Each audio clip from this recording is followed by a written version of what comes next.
Cameron Show. If you are out and about watching or listening, I should say, on 93.3, thanks so much for that. If you're watching on Warchant TV, appreciate you doing that as well. If you're in the Heisen Legal Law Firm chat away, everybody. If you've been in an accident, call Heisen Legal Law Firm at 813-803-0733. Free consultation for you. They'll cost you unless you win.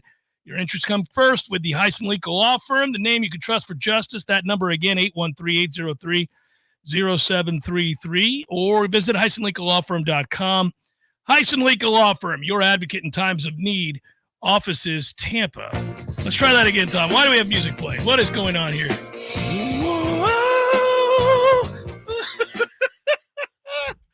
Let's figure that out. That is weird. Why would that be playing over the computer? I wonder if that is it. Are we going to try this again? This will be kind of funny. I'm going to turn you on. There it is. All right. You and me. Was that you? I don't know. Somebody was listening to Steve Miller, so that's a mistake. That wasn't. I can guarantee you that if my playlist, so hopefully the bots didn't get us. Hopefully we got that in time. But I can guarantee you that if it was my playlist, that would not be what was playing right now. So yeah, it was weird. It was weird. I have no idea. My assumption is that Spotify was hot on your computer if you closed that. I think so too. I just started mashing buttons and said, "Go away, go away! You are interrupting a quality program." Hey, heads up, Pensacola!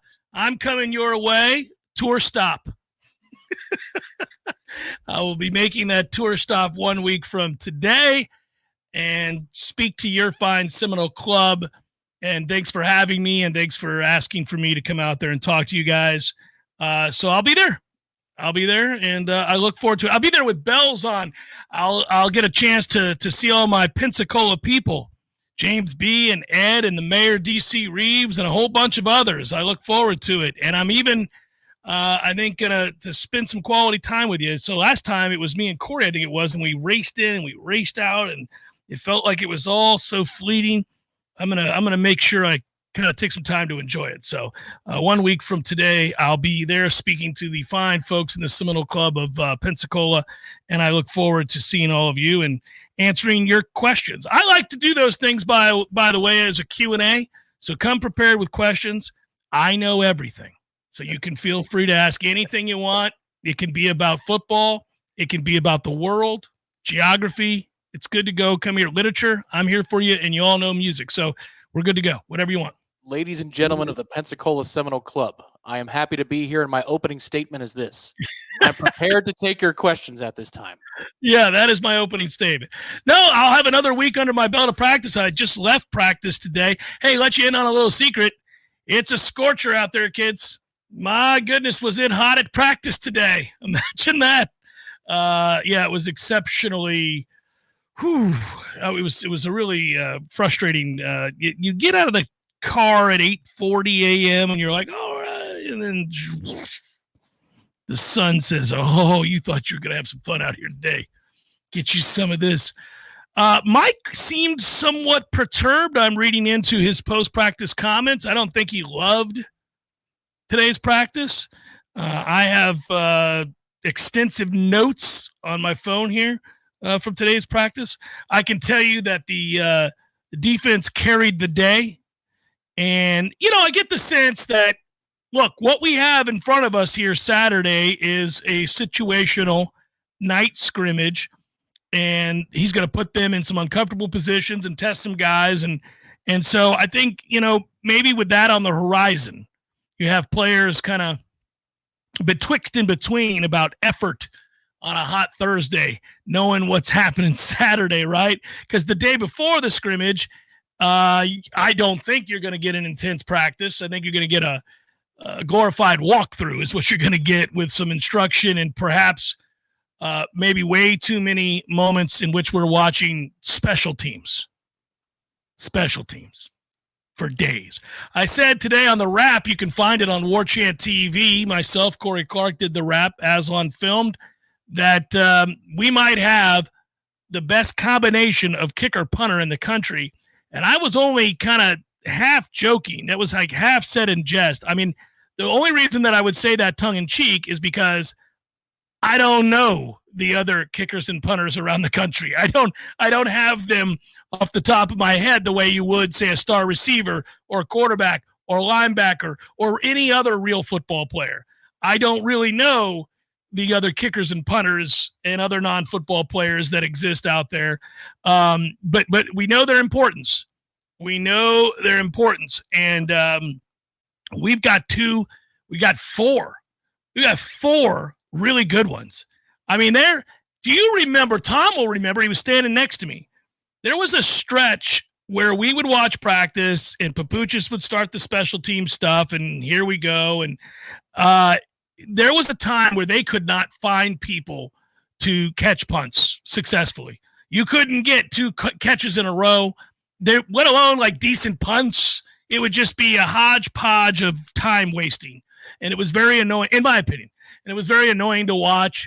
And one day, Tom, and this is the day you'll remember, I was saying, I think that's 5 catches in a row, guys. Let's start counting. I'm pretty impressed. And I think we ended up getting to like 21.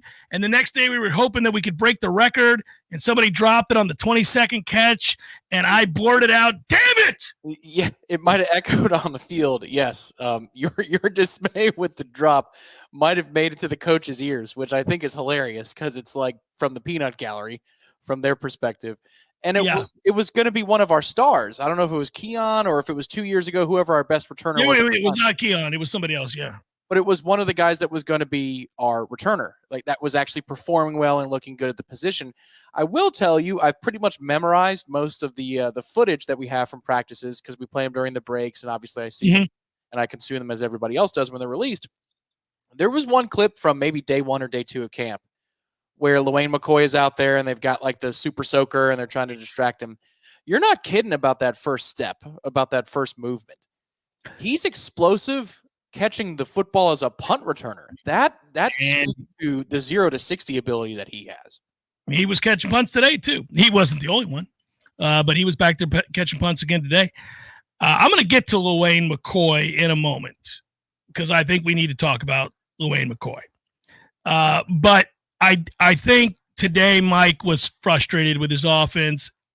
Now, here's what I'll say about that is when the offense, I've learned enough over the time that we've covered to say that, that some days the defense wins the day, some day the offense wins the day. Sometimes it's even, it's half and half. Sometimes it's painfully obvious that they're working on a new install, and so it's going to be disjointed until they get the hang of it. And it's not really even fair to judge who wins the day because they're working on something that is brand new. And almost by definition, they're not going to be able to run that at full speed while they're learning it. So you would be a fool to say, oh, well, they look terrible today. Well, they were doing some new stuff today. I mean, that's going to happen. And that can hold true for the defense with certain looks, certain concepts, and that can hold true for the offense too. So with that backdrop, I don't know how much of what frustrated Mike today or what caused the defense to dominate, in my opinion, the day today was that they were trying to do some new things or not. But it just seemed the offense was having a tough go, save for the offensive line, which continues to play pretty damn well. And the guards in particular have played very well, and that's exciting. And by the way, you asked about him yesterday, so I might as well bring it up. I think Keandre Jones is a different player than he was a year ago. I think he's in better shape. He's moving better, and I think he's going to play a lot. Well, that's an awesome development to me for a lot of reasons. He's got the experience, and I heard that question and answer back and forth today, and that's one of those deals, like, listen to the questions from the pool. Like, that's just my tip to you out there. Listen to the questions from the pool. It gives you an insight as there's a reason those questions are being asked. And for Keandre, his mindset, the way he's wired, the way he speaks about the game, the way he speaks about offensive line play, to me, it sounds a lot like his coach. It sounds a lot like Alex Atkins. And I always love when a player has the ability, but then also sees the game in a similar way, discusses the game in a similar way as their coach. I think it gives them, when all things else are equal, the chance to play more. And I'm glad to hear that he's in better shape because that was the one thing that was holding him back. This guy is somebody who enjoys football, but he's a deep thinker about life. We get those over the years. Josh Sweat was that way. I talked to him for 10 minutes on media day years ago, and he said, I want to be an American history teacher if I don't make it in football. Like, wow, okay. Yeah, You know this is not the only thing that matters to you. Keandre is wired the same way, but then he's very analytical the way that he sees the game and he sees the responsibilities of the offensive line. So all that to say, that is great news to me because you'll be able to trust him. If he has the aptitude physically, you'll be able to trust what's going on between the ears with the scheme. So today, Mike described the practice as sloppy. He thought the offense was sloppy. I thought they were too. But I thought, again, even in those moments where something doesn't go as smoothly as you'd hope, there are still guys that shine, and that's true every day. Because he addressed it, I feel like we could talk about it. He was asked specifically about LaWayne McCoy, and he said, yeah, we were really impressed with him in the spring and the way that he seemed to make an impact early on, but then he was hampered by a minor injury. And I remember when that happened, and because it's in the past, you can bring it up now. He had a minor hamstring strain. You're dealing with twitchy athletes who are running at great speeds and cutting and turning consistently on hot days. It's not unusual for guys to have to miss a few days because they tweak a hamstring or a slight pull or something like that. And at the time that McCoy had that happen, I remember being kind of angry at the timing of it because it was towards the back end of spring and they were approaching the showcase. And I felt like he would have gotten some opportunities in the showcase and that would have helped his growth. So I was just kind of frustrated for him, if you will, because I thought he'd had a good camp, and of the freshman receivers, you just thought, wow, that kid there, Elijah Moore wasn't there yet, so you just thought, that kid's impressive. We'll see what happens. And then basically since fall camp has come back, he picked up where he left off before that little minor injury, and he's been getting better every day. He flashes every day. And I think we've turned a corner to where Mike, when asked about it today, said he's going to have a chance to really impact this team this year. You know what kind of praise that is for a true freshman to hear, to have Mike say, yeah, he's got a shot to really impact the team. And I'll take it a step further. I don't know the answer to that. We'll see what it's going to be. I don't want to presume anything, but I've told you guys, you give tips, for example, you just gave a tip about listen to the pool of reporters and their questions. Their questions will tell you what they saw. Well, when Mike gets asked a question about him, his answer says a lot. But also when Mike is conducting practice, being a former receiver himself, we've told you guys, he rides those receivers. He's really hard on the receivers. And that's true of any coach that coaches that is overseeing a position they played, because they know something about it. They know everything about the position, right? So Nick Saban was notorious for the way that he coached up defensive backs. That was his position. And so it's fascinating. I love watching that. You can learn a lot. But after every single route, good, bad, middling, you name it, Mike talks with LaWayne McCoy. He goes over and talks with him. I would say to you, Azariah Thomas does the same. Do you think Azariah Thomas is wasting time on a true freshman receiver if he doesn't think he's got a little something to him? I don't think so. And he spends time with him, and they talk, and he talks to him about their rep and what just happened and why. And I just think that it's not an overstatement at this point to say they may have got them one. They may have got them a guy that has a little something special to him. Now, the key will be how quickly can he learn the playbook? How quickly can he be trusted?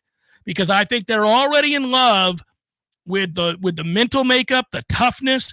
This is a kid that has, and we described it on headlines on Tuesday, he's talking junk coming off the field to Shaheem Brown.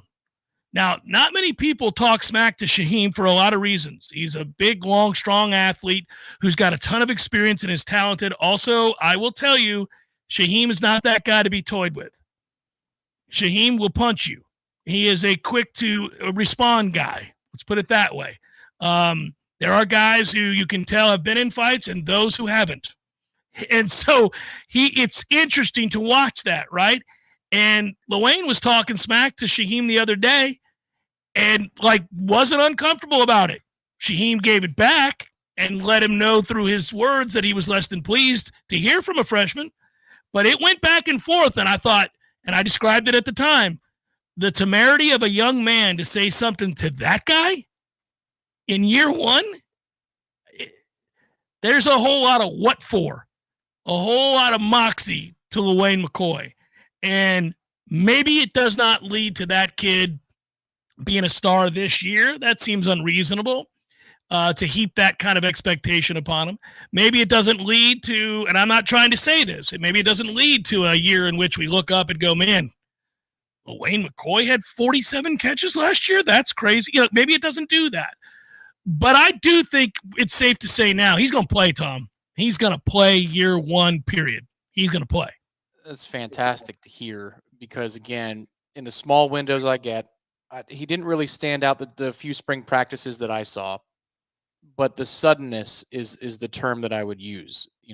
So if he gets the ball in a quick bubble and it's a one-on-one, it's one-on-one block, and then the second rusher's coming and it's a safety or a slot corner. I see that I like our chances in that situation, that he might be able to make you miss in a phone booth. And then from there, it does seem like he can accelerate up to speed. The questions I would have for this particular player, because you can't really get a sense, even though Warchant TV does a wonderful job of filming these things, relative size and relative body mass to be able to handle one-on-one balls, to be able to handle the punishment that comes with playing against 22-year-olds, week in, week out. How do you think he stands up to that challenge? I'm impressed with him physically. He's not a 6'5", 6'4" guy at all. You're not going to look at him, like, for example, when you see Elijah, you can see why he would have been a problem for a high school. He'll be a problem for a college defensive back. I mean, that's just too big. He's a big kid. It's actually the first thing you notice about him is how tall he is and long.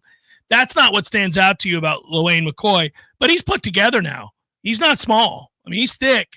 So he's also got body control that is ahead of its time. And what I mean by that is a lot of times 17, 18-year-old kids, it takes a little while to kind of figure out how to work with what you got, right? That's how you'll see guys get better at certain types of catches when they figure out who they are and what they're capable of. And he's very comfortable with really every aspect of twisting, turning, high pointing, all that stuff. He knows his body and what he can do with it. It's obviously it's fun to watch. It's kind of fascinating. So I don't worry about that. I have no idea, and I don't think they do either, what the plan is for him just yet, because it's too early in camp. The first scrimmage is until Saturday. They're going to learn a lot more about how much he knows and doesn't know once they start scrimmaging, because if you put them in game situations and it's not just situational football, but rather like, okay, now we're playing a game. Here are a bunch of different looks. Do you know what to do? Do you know what to do when the defense shows you this and then switches out of it? Do you know what to do when on the next play, maybe you run the same play and it's a different look? Are you able to adjust on the fly to what they've adjusted to? Are you on the same page with your quarterback? Because he's going to obviously come to the line of scrimmage and look at the safeties first. Are you on the same page with him with what he sees and what you're seeing and what you should be seeing? All of those things. So you can't know that right now, and I would be doing that kid a disservice to suggest that he does. But I'm not suggesting he doesn't. So it'll be fascinating how quickly he can get up to speed. So here's a follow-up question. You mentioned something about the offense. I've got a follow-up about DJ. It's a general question, and it could be a short answer or one for another segment, but it's just about DJ's eyes and how it relates to the offense. You just talked about two plays that might be the same, but it might be run just a little bit differently. Mm-hmm. I hear RPO when you say that. I hear same formation, same look, but the quarterback might make a different decision, or the alignment of the defense may dictate a different decision. Mm-hmm. Mm-hmm. How are you seeing DJ handle those decisions that he has to make? Is he doing so quickly, or is he still thinking? No, he's doing so quickly. They're throwing more at him, so I think that's why you're going to get a little bit of the disjointed. I would not have blamed today's sort of up and down performance on DJ. This wasn't one of those days where the quarterback's holding you back. It happens sometimes. Just like running backs, wide receivers, defensive backs, and everybody else can have bad days. feeling under the weather, a little tired, a little sluggish, concentration wanes, you have a bad day. It can happen. The rigors of camp guarantee you're going to have good and bad days. Exhaustion hits everybody differently and at different times, and so you just never know. And that's why we go out there one day and see a kid have a really rough go of it, and then the very next day when you're kind of down on him, you see he's the star of the camp. So that's true of everybody. Today would not have been a day that I would have said, boy, the quarterback held him back today. Not at all. I would not say that. I think he's processing quicker, Tom. I see lots of things that I like. I see the communication between Mike and DJ and their relationship. I see that growing really rapidly. There are conversations. This is a good thing. I don't think I'll get yelled at for this. I'm not telling you the play. Play happened.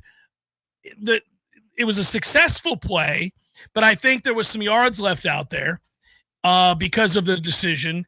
And afterwards, there was this moment when it ended in which he and Mike engaged in what looked like a really thoughtful conversation where the right kinds of questions were being asked. And they finished talking, and Mike and him dapped, and he slapped him on the ass, and they were all good. They were all good. It was sort of almost like I'm glad you asked that. That kind of a thing. Like, that's encouraging to hear you ask that question now. And that's, we know because we were privy to the fact, and we covered, and I had the good fortune of talking to Jimbo Fisher, who was as good an offensive mind as you'll find, a little antiquated in his approach in terms of number of plays and everything else. But that said, Jimbo was a encyclopedic knowledge of offensive football, and he told me, and I've conveyed this story many times about quarterbacks, there's a moment in time where a quarterback's going to ask you the right question at the right time based on the look that he saw and the concepts of the offense that you're teaching. And when that happens, a coach wants to fall to his knees and say, praise the Lord, he's getting it, because you're asking the kinds of questions that a quarterback who's looking at that defense and that look should ask, as opposed to sounding like you're at step one, still learning maybe the verbiage or some of the more basic tenets of the play. And I felt like I'm seeing more of those kinds of conversations, which is very, very exciting. And again, that's all part of the growth. Scrimmage Saturday should probably reveal even more growth, or they'll have to kind of start over in some areas. We won't know until we hear Mike and the coaching staff talk about it on Saturday evening. Chef Cameron Show 93.3, Real Talk Radio, Warchant TV.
Rick Stockstill, former Nole, former Middle Tennessee State head football coach.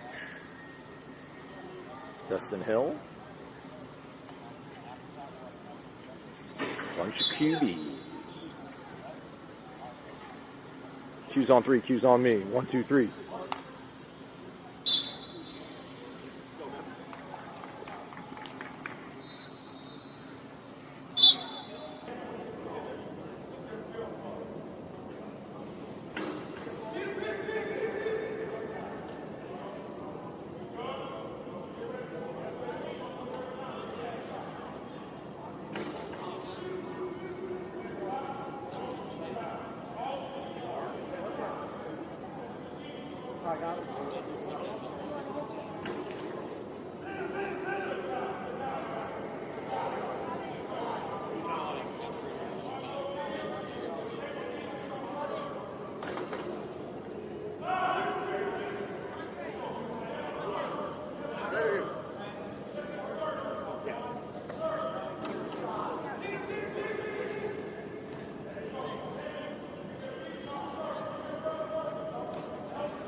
Doctor to find the most direct path to your peak health. Check out DexaFit Tallahassee, the most accurate and most state-of-the-art body composition scanning and fitness planning available. Located on Capitol Circle Northeast, directly next to Bumpus. Check them out online at DexaFit.com and tell them Jeff Cameron sent you. DexaFit Tallahassee. Know your body and transform your life.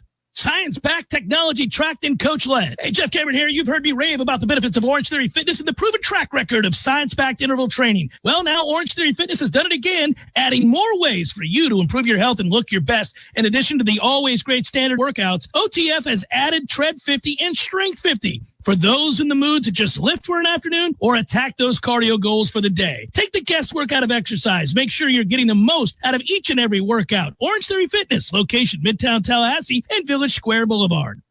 The Jeff Cameron Show is a production of the Warchant.com Multimedia Network. Check out Warchant.com today for the latest news inside Florida State athletics. That's Warchant.com. Now, back to Jeff on Real Talk 93.3. So, yeah, good news. Been fun so far. Camp's been good. Knock on wood, everybody stays healthy. This is where you start getting worried because you can see the finish line. By that, I mean we're in August. Welcome to August. We got football on tonight. Football on tonight. Not a great game, just a preseason game. Is what it is. Everybody gets it. But it is still men in pads, tackling, hitting, running, doing what football players do. And it's hard not to get excited about that. 8 o'clock, ABC, Houston and Chicago. Haven't found the angle to bet it yet, but I probably will. Have you bet it yet? No, I don't doubt you on these matters. I doubt you not at all. So it's ABC. That means it's going to be Joe Buck and Troy Aikman trying to fake it for a few hours, and that's good. It's tough, man. What do you? Yeah, that's a tough one.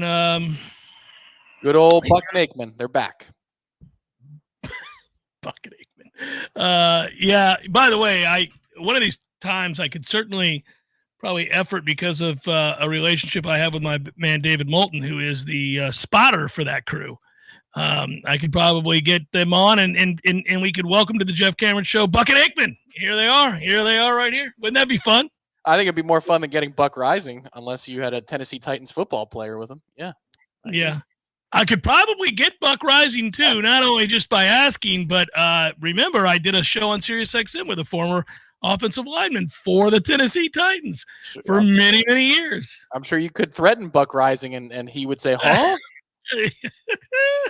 And his producer would lean in. Oh, here we go. Yeah. Bring it on over here, big guy. That was Jeffrey Simmons, who was wanting a word with old Buck Rising about whatever it was that was said yesterday. That was fun. The end of the show yesterday, reading that story, and then the apology. I promise that's not who I want to be. Oh, you needed to say what you need. There it is. I still take great pleasure in the joy of the producer, the look on his face. He's like, yes, by all means. Buck is here. He's right here. No, he could hear you, Jeffrey. Buck could hear you. Don't listen to him. He's just trying to buy himself time. We all heard you loud and clear. Looking all kinds of bewildered. Please proceed, Jeffrey Simmons. Go ahead. He's right over here. I'll tell you, the day that Daryl Jackson had today was fun, and he is a guy that when he decides I'm not getting blocked, you're not blocking him. And I do think it's hard to gauge the interior of a defensive line day to day in this heat with the quality of who they are and what they've accomplished. In the case of like Josh Farmer, for example, you just kind of know that those dudes are not necessarily equipped to go full bore all day, every day. I mean, these are monsters in trenches. You know, it's It's 1,000, and you need their best work weeks from now. So I think it stands out on the days that they decide maybe they got a talking to, maybe the GPS read a number that was not impressive, and that night as they went over the film, some words were stated about effort, because whenever you see what was on display today with Darryl, you go, wonder what led to that pants on fire, I'm going to destroy anybody you put in front of me kind of performance today. Because it's so rough watching some of those guys have to deal with that manimal. It's unreal. You're like, what are you going to do with that when he decides, no, you're not blocking me? It's violent. It's heavy. It's quick. It's a lot of things. Just hope that translates to the season that everybody has been projecting for him since the day he went off to Maryland and then transferred to Miami and then transferred here. Like, everybody's been waiting on it. It wasn't like he was unproductive at Miami, but he wasn't a star. He was nowhere close to that, and it would have been weird to be a star that early in your career. But you look at him and you say, that guy, if he chooses to, could absolutely dominate. Today was one of the days where he chose to. And I just thought, good luck to you. To his credit, last year during the season, not even camp, during the season when he was ineligible, there were days that he would decide that this run game drill is not going to work, that this 11-on-11 drill is not going to work. Now, he didn't always get up with the ones when they were going good on good because he would be unavailable in those situations. But the other part of it is sometimes he would line up not quite with the scout team, but he would get important reps against offensive linemen that would be in the rotation for Florida State. And you would see these drills and it would be, October or November. And you're thinking, God, if this guy was just in the rotation, this would be the most unstoppable defensive interior Florida State has had since pick a year in the 90s. And maybe not even then. I don't know. These guys, it's one wave after the other. But just to your point, maybe there are times when, you light a fire under somebody. But last year, he had no reason, hardly any reason whatsoever, when you're playing in Game 7 of the year and you know that you're stuck. All of the NCAA appeals have lost, and you're not going to be able to play until bowl season. And he would just choose on a Tuesday to say, this is my day, and there's nothing any of you can do about it. And he would be correct. He, I think when you see the starting defensive line, if you're looking at Marvin Jones Jr. and then you see a Farmer and a Darryl, and then you see obviously batted balls Peyton. I don't know how often they're all going to be out there, but together. But that's a group that is upper crust. It's just, again, I'll reiterate daily. It's about what are you going to get from Lions. What are you going to get from Hester? What are you going to get from Turner? What are you going to get from Grady Kelly? What are you going to get from all these guys? Those are the guys that I think more than the starters certainly will determine what kind of level you can reach as a defensive line. Because starters are good. The starters are good. It's everybody else that's got to provide the depth and quality depth at that. So I heard a couple of questions today for Coach Norvell. A couple of them were about the defensive line, Sione Lolahea, Tomiwa Durajaye. And from what I gathered, it sounds like, and this is me translating Coach without seeing practice. Let's see if I'm correct. Lolahea is solid. Like, he's been rock solid. Now, obviously there's a level of explosiveness that Sione's looking to learn and develop. He even said that in his introductory press conference. I got to get better at pass rush. I'm good at stopping the run. I'm good at these other things, but I've got to get more explosive. And then Durajaye, it sounds like very strong. They're happy with what he did in terms of strength and conditioning, but doesn't know the assignments or isn't instinctive yet. Is still thinking his way through some of the assignments, but he's going to be a force. Would you agree with versatile? Yeah, he's he's versatile. Durajaye is versatile, and I think he is, of the two, the guy that I would probably be more excited about. I think he has the greater upside right now. I think he can do more things, and I think I think they're more, I don't know if this is accurate, but I think they're pretty pleased where he's at. And I'm not saying they don't like Lolahea at all. They do. I just think they're excited about Durajaye. It's kind of the way to put it. And too often when I say something like that, it means that the other isn't productive. The other person not in that conversation isn't doing their job. No, it's just that somebody's standing out a little bit more than that guy. And in this case, Durajaya is.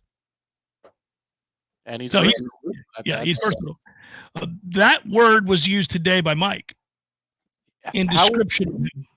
Yeah, and we can all pick up what you're putting down because they want him to be in the Dennis Briggs role, which is you're going to line up across the defensive front. How would you? I've been seeing a ton of footage of him specifically. He was kind of a giant in spring. Like, he looked heavy to me. I'll just say that he looked heavy to me in spring.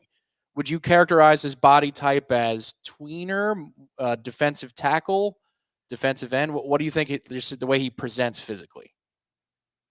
I do think he's a bit of a tweener.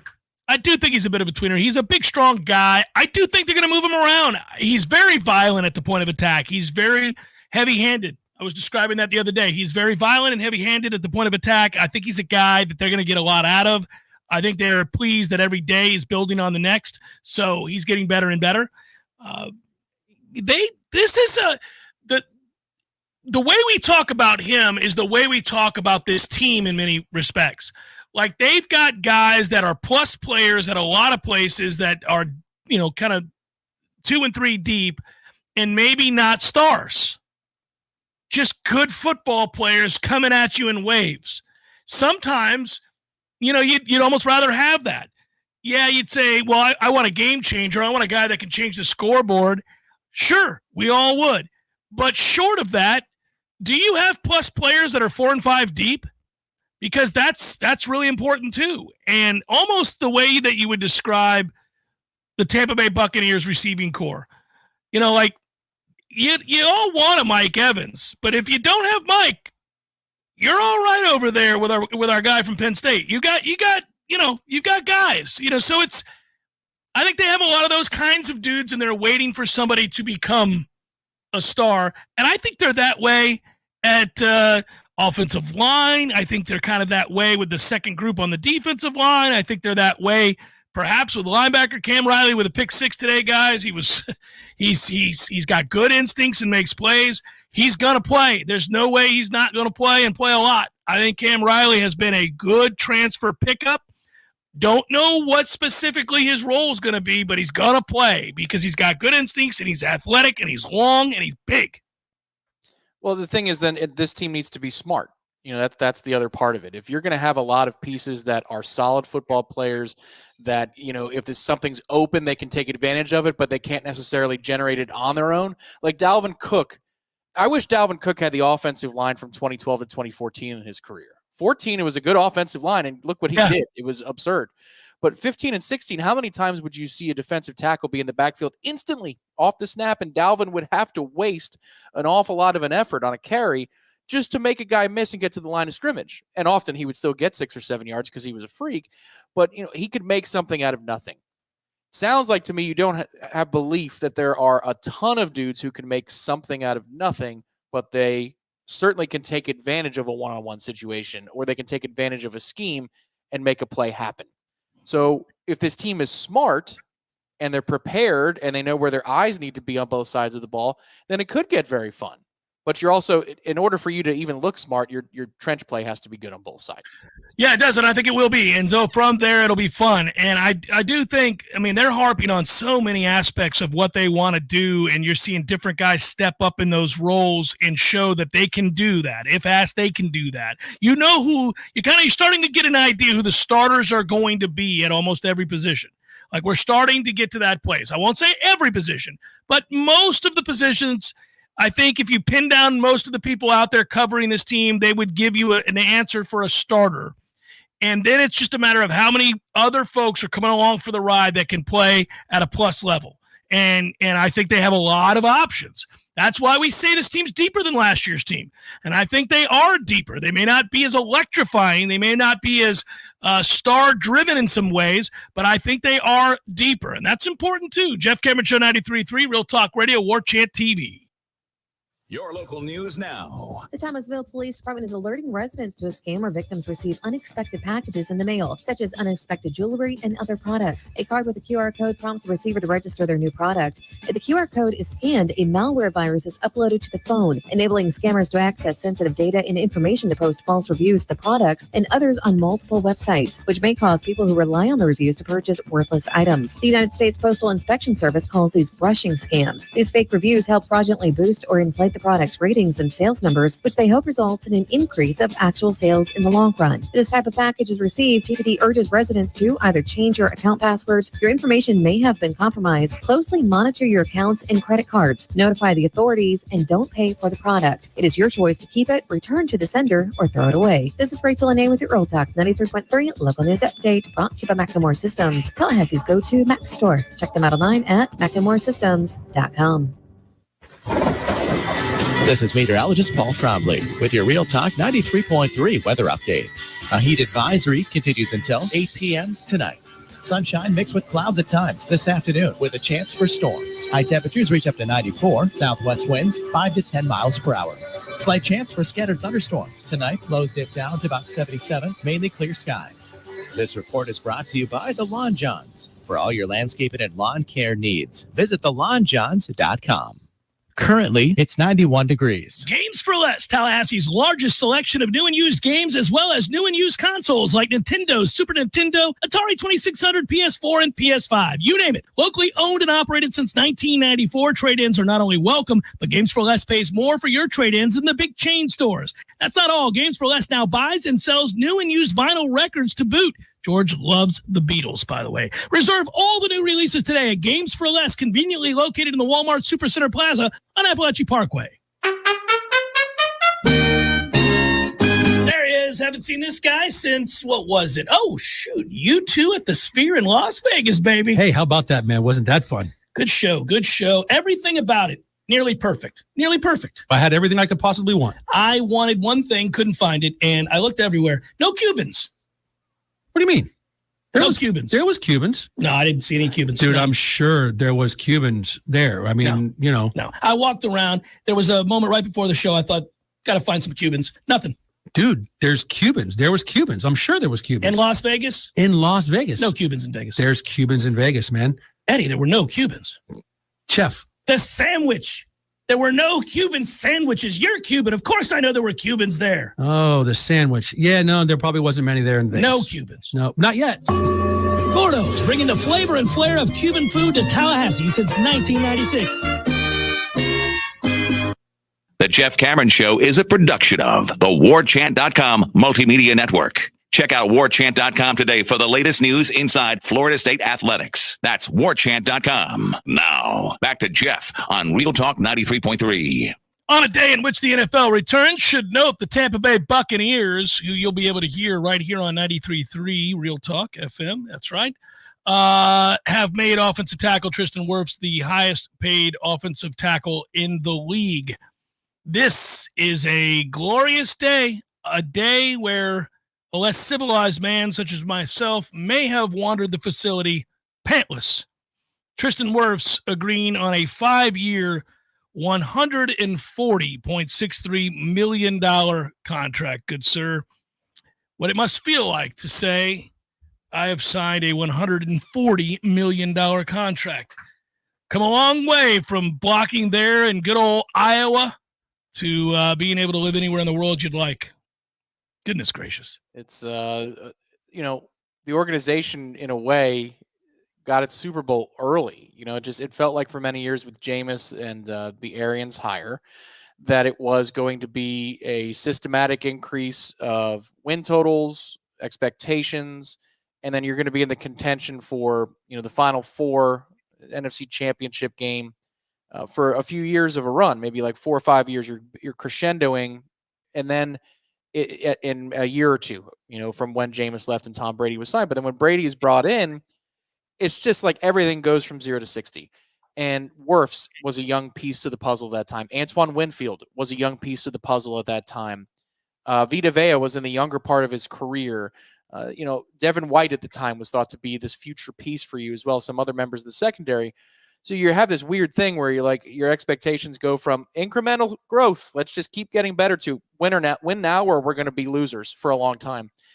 And somehow, thanks largely to the fact that the NFC South is awful, we're still going to the playoffs even after this particular period of time. Now, the NFC South is finally swinging around the other side, but you could go 500 or under 500 and win your division, and you still have cornerstone pieces. It's just been a bizarre 4 or 5 years for the Bucs, but you have the tackle that everybody desires. You landed him on draft day. It happened for the Bucs, and you have players like Antoine Winfield and others, some of those defensive linemen that you love too.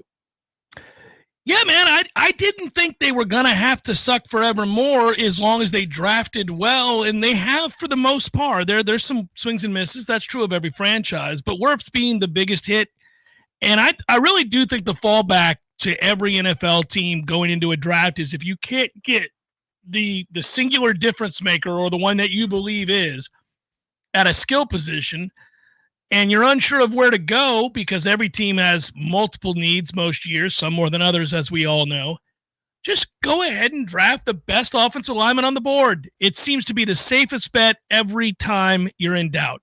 These are the guys that, for whatever reason, most of them, because if you're getting drafted in the first round as an NFL offensive lineman, you're built like a brick you-know-what.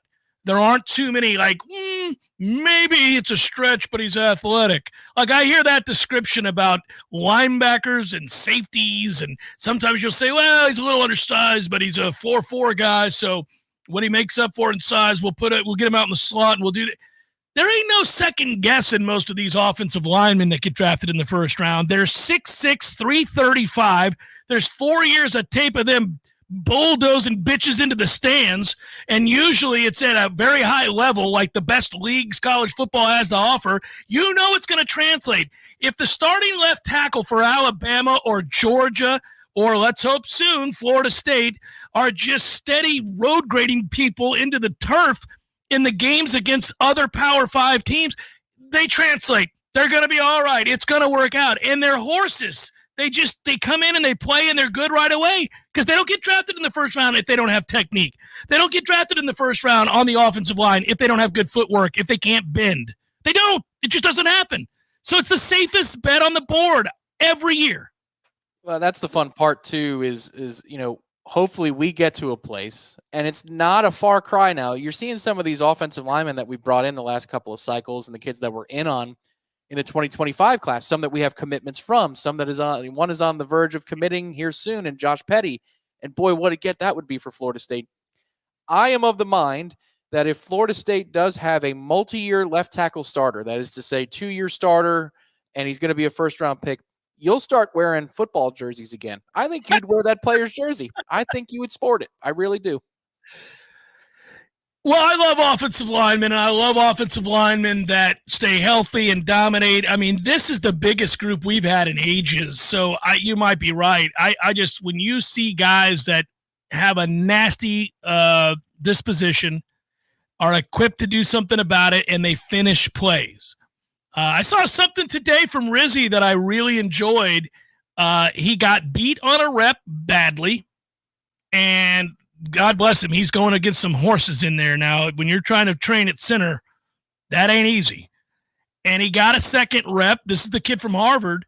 They told him to do it again, and he manhandled the very guy that dominated him the previous rep and threw him to the ground, to the point where Patrick Payton didn't like it, and the two exchanged words. And I went, okay, you got a little something to you. I like it. I want to see it. Now, my point would be, we're probably not going to see it till next year, but it's in there. It's in there. The important thing, I'm assuming that means that Patrick Payton was not a part of this rep. Plus, they wouldn't match up. It wouldn't make sense unless they ran a twist or something along those lines. Is that right? Patrick Payton is commenting as a third party about what went on? He didn't like the way the play finished. Yes, yeah. He didn't like the way the play finished. That is good. And I will submit to you that after Patrick Payton is done back and forth with Rizzy, he turns around internally and he smiles. And he goes, okay. Yeah. I like Rizzy. I like Rizzy. This is good. I'm glad Rizzy has that.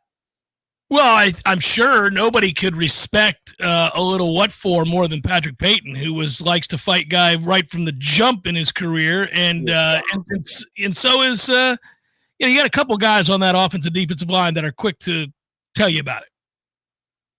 quick to tell you about it. And listen, Jared Verse told you about it on every play. Every single play. It got old.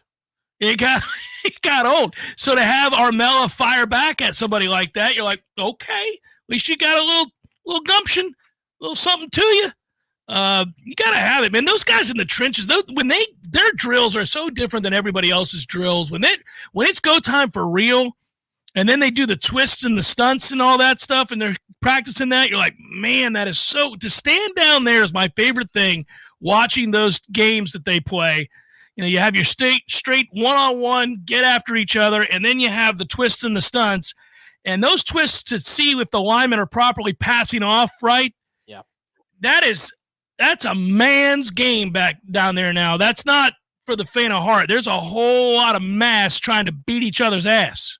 I remember 2 seasons ago, this was the 10-3 season, where in spring camp, every time there was a twist, they lost. The offensive line lost every single time, and they looked bad. And I asked him, is this designed for the offense to fail? I asked a mutual friend of ours. He's like, no. And in fall camp, then they started to get better and better and better. And you realized, oh, this is what improvement looks like. This is where good against good makes you better. But you're right. Those drills are really fun to watch because they're also ornery anyway. They got to go they got to do the sled. They got to go climb underneath that stupid awning thing. Like they're already on that sled for days, Tom. You're like, good God, man doesn't need to push a sled for 20 seconds. This seems excessive. That's a whole lot of sled pushing. So they're already pissed off. You're absolutely right. Chef Cameron, Show 93.3, Real Talk Radio and Warchant TV.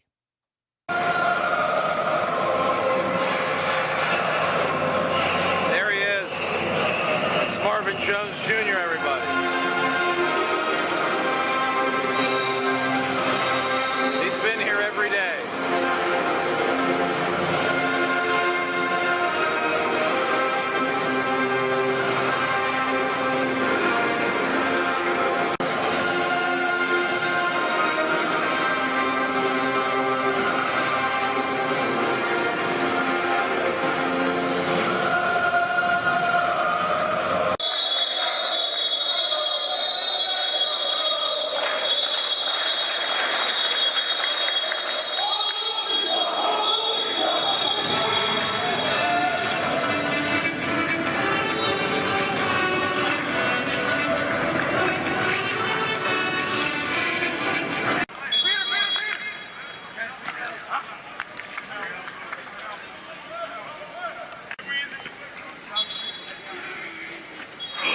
Destin Hill.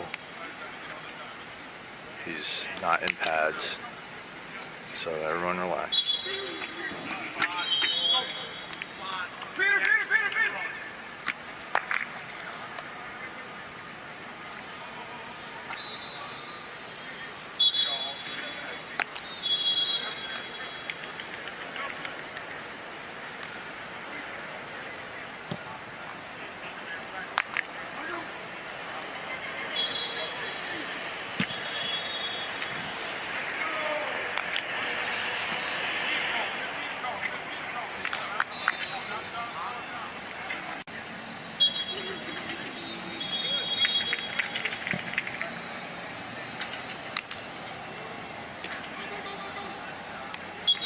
All right, roll call. We got Benson, McCoy. That's pretty much it for punt returners today. We got kickoff here in the background. Oh, Camden Fryer returning kicks? What?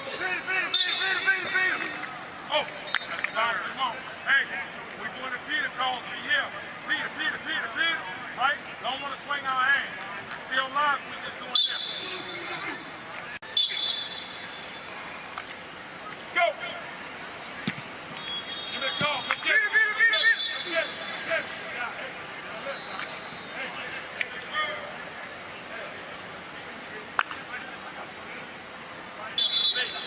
That's Croman Hawk.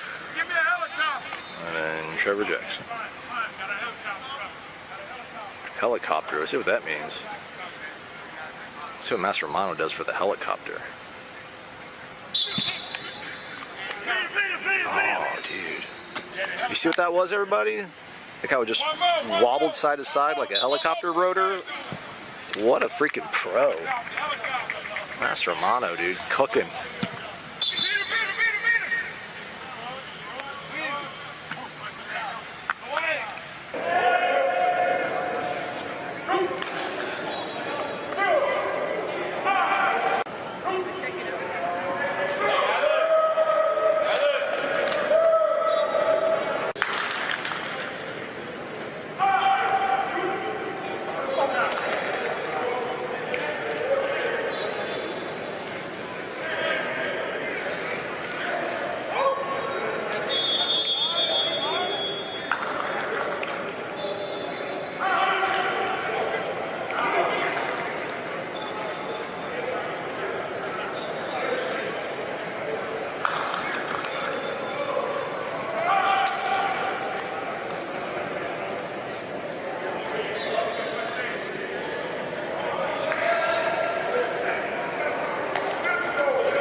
offers a straightforward way to shop with our streamlined shopping. Finding the right flooring is simple. Visit our newly remodeled showroom featuring the Room to Explore shopping experience, where our knowledgeable staff will walk you through the steps. Our family has been serving the area since 1976 with a local staff of more than 35 people trained in flooring sales and design. We know floors, and we know styles. Let us help make your home timeless. Brian Barnard's Flooring America, where friends send friends. Thank you for calling the Medicare Help Desk. How can we help you? Can you help me choose the right coverage for myself and my wife? We sure can. We can help you choose from Medicare supplements, Medicare Advantage, or standalone prescription drug plans from over 30 different insurance carriers. How much does it cost? We have a fixed income and can't afford extra expenses. At the Medicare Help Desk, the consultation is completely free. We are here to help. Thank you, Medicare Help Desk. Hi, this is Justin Colvin, founder of the Medicare Help Desk. In my 17 years of experience, I routinely speak to seniors who are overwhelmed by the multitude of coverage options available to them. That's why I created the Medicare Help Desk, a place for you to get clear answers to all your questions and make sense of all the confusion. I've helped thousands of clients, and I live right here in Tallahassee with my family. I am active in my church and wish to help and serve my community. If you need help navigating the Medicare landscape, I'm easy to find. Just visit the MedicareHelpDesk.com. That's the MedicareHelpDesk.com. Science-backed, technology-tracked, and coach-led. Hey, Jeff Cameron here. You've heard me rave about the benefits of Orange Theory Fitness and the proven track record of science-backed interval training. Well, now Orange Theory Fitness has done it again, adding more ways for you to improve your health and look your best. In addition to the always great standard workouts, OTF has added Tread 50 and Strength 50 for those in the mood to just lift for an afternoon or attack those cardio goals for the day. Take the guesswork out of exercise. Make sure you're getting the most out of each and every workout. Orange Theory Fitness, location Midtown Tallahassee and Village Square Boulevard.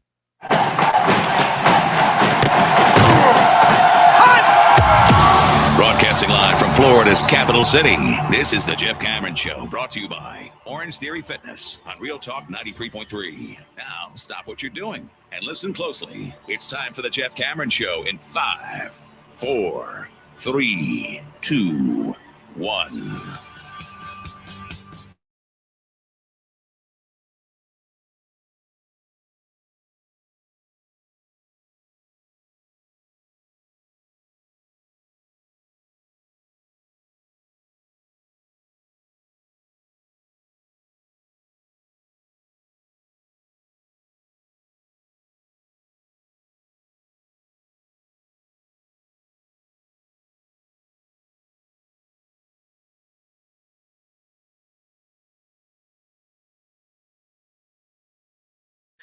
Just having football back in that capacity in and of itself is exciting.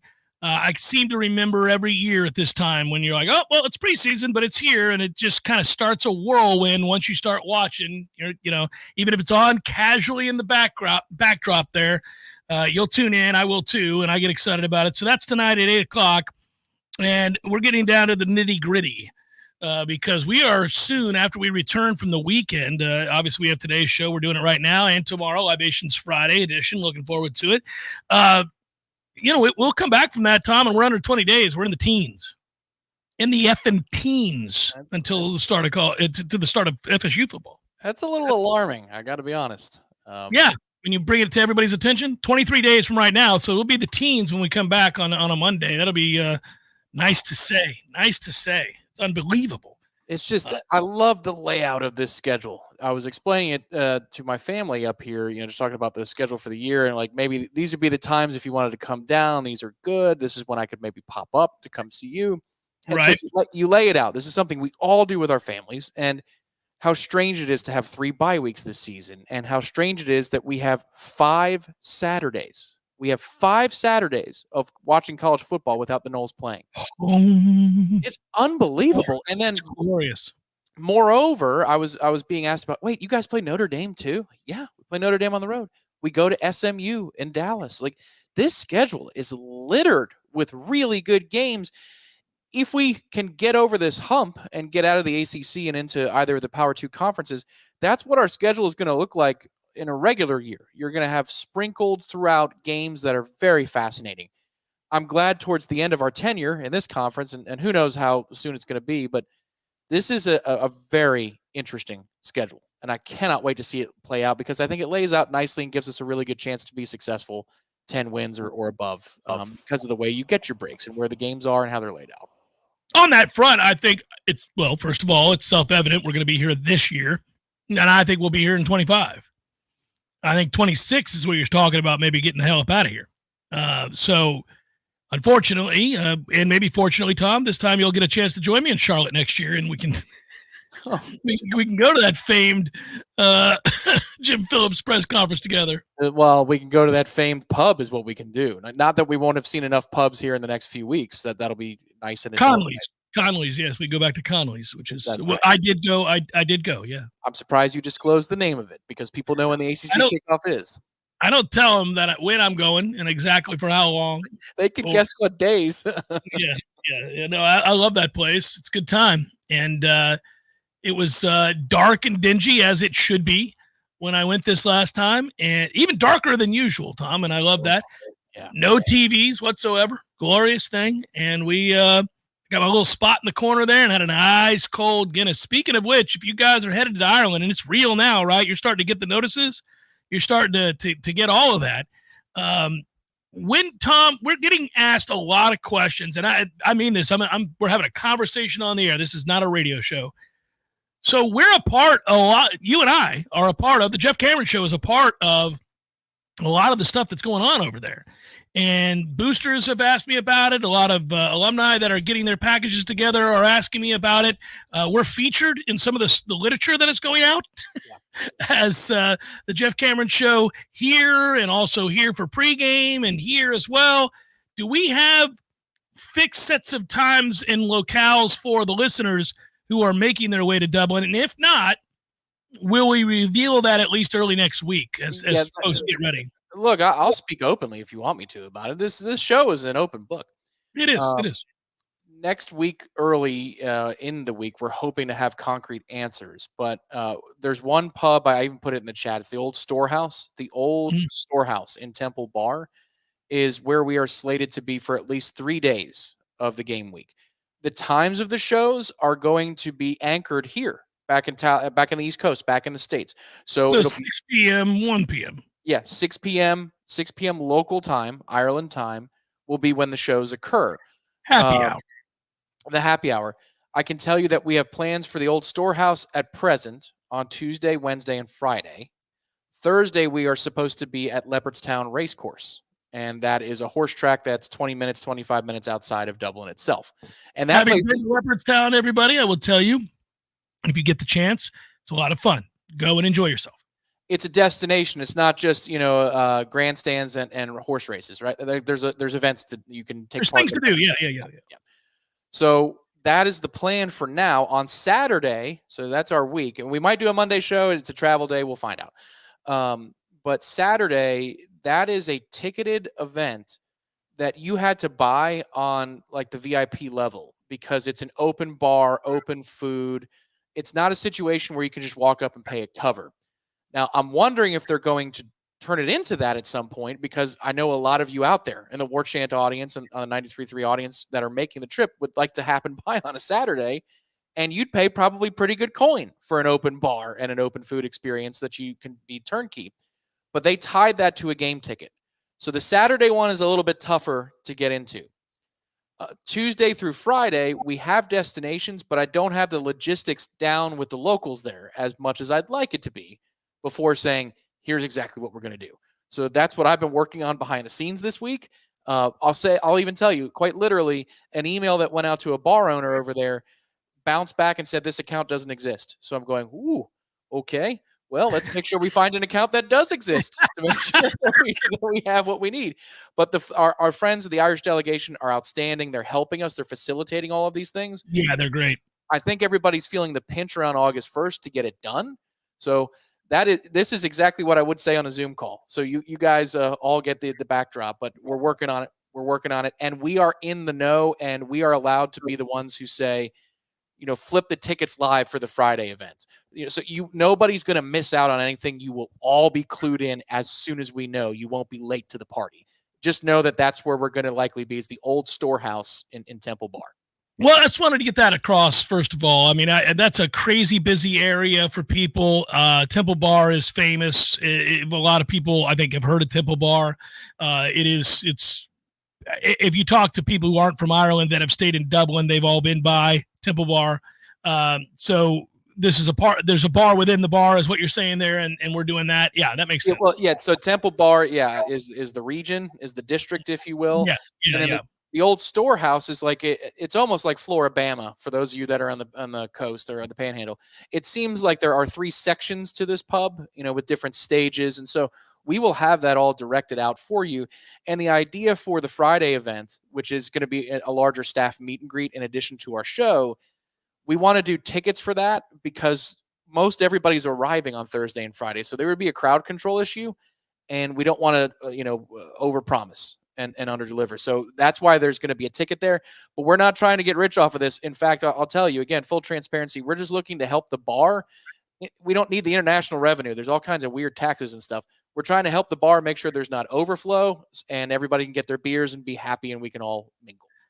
And on a Monday, before everybody arrives, you and I will walk together, not hand in hand, but friend with friend, and we shall have ourselves an ice cold Guinness at St. James Gate, good sir. We will walk pint and pint together. That's what it is. Pint and pint. I will be back in my old haunts.